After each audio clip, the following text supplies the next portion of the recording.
Bienvenue sur Scram, le simulateur de centrale nucléaire sur ordinateur. Une fois votre mot de passe entré, vous arrivez sur un écran vide. Pas de panique, cliquez sur l'icône en bas à gauche pour afficher l'écran standard. En haut à gauche, le circuit primaire. À droite, le circuit secondaire. En bas, les enregistreurs de paramètres. Sur la gauche, plusieurs icônes vous permettent d'afficher les circuits. Primaire, secondaire, eau de circulation, injection de sécurité, tout est personnalisable.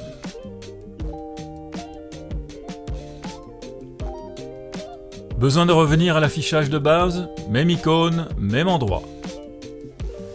Autre vue disponible, le diagnostic.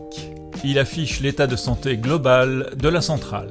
Ici, tout est parfaitement équilibré. Le consignateur d'état, lui, enregistre toutes les actions, manuelles ou automatiques. Allez, on démarre la pompe d'eau alimentaire de secours des générateurs de vapeur. Un clic sur la pompe, elle passe au vert et a démarré. Les vannes d'isolement s'ouvrent, elles aussi deviennent vertes. Toutes ces actions sont listées dans le Status Report ou consignateur d'état. À droite, les verrines d'alarme. Quand une alerte survient, elle clignote rapidement. Un clic sur le bandeau fixe l'alarme. Quand elle disparaît, elle clignote lentement. Cliquez à nouveau pour la masquer. Explorons les autres pages. Voici le bilan d'antiréactivité. Bore, modérateur, xénon, samarium, effet Doppler, barre de régulation, tout y est. Passons au diagramme de puissance, la FlySpec. Déclenchons une baisse de charge très rapide. Les vannes d'entrée turbine se referment, le contournement du condenseur s'active. Le delta I dépasse 5%, on sort du cadre autorisé. À tout moment, vous pouvez visualiser le flux neutronique en temps réel. Retour à l'affichage classique, le niveau du pressuriseur reste dans la norme.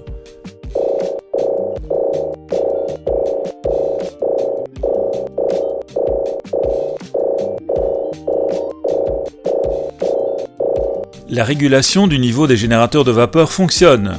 On observe un tassement puis un gonflement du niveau gamme étroite en fonction de la pression de vapeur et du débit d'eau alimentaire. On peut aussi vérifier l'état thermodynamique du fluide primaire par rapport à la courbe de saturation. Ici, la situation est anomalique. Point chaud élevé, flux neutronique déformé. Le diagnostic radar montre clairement pression primaire trop faible, niveau du pressuriseur préoccupant. Trop tard, les protections déclenchent un arrêt d'urgence, le SCRAM. Écoutons notre assistante IA. Bonjour, je suis votre ingénieur sûreté radioprotection. Vous venez d'avoir un arrêt d'urgence du réacteur. Les barres de contrôle et les barres d'arrêt sont toutes insérées dans le réacteur. Après ce SCRAM, vous devez désormais gérer le refroidissement du réacteur. Vérifiez la pression du circuit secondaire. Vérifiez les cannes chauffantes du pressuriseur.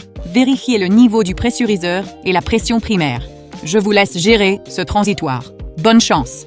Sur la droite, sous les verrines d'alarme, plusieurs menus vous attendent. Dérive de capteur, choix de capteur, fiabilité des équipements, chaque paramètre compte. Le plus crucial, le menu de création d'incidents et d'accidents. Rupture de tuyauterie vapeur, rupture de tube de générateur de vapeur, fuite primaire, dilution intempestive, perte d'eau alimentaire, etc. Le simulateur vous permet de tout tester. Chaque scénario est associé à une probabilité d'accident et à des paramètres précis. À vous, ou à votre instructeur, de les définir. On récupère l'état de la centrale sauvegardé sur le disque. Et on revient à la puissance nominale en début de vie combustible. Et là, incident. La radioactivité est détectée dans les purges des générateurs de vapeur et dans les gaz extraits du condenseur. Diagnostic, Rupture de tube dans un générateur de vapeur. À vous de définir lequel est affecté. Utilisez vos procédures afin d'équilibrer les pressions pour limiter la fuite. Voilà, c'était un aperçu rapide des possibilités du simulateur. Maintenant, à vous de jouer. Formez-vous, testez, apprenez et surtout, amusez-vous bien. À bientôt!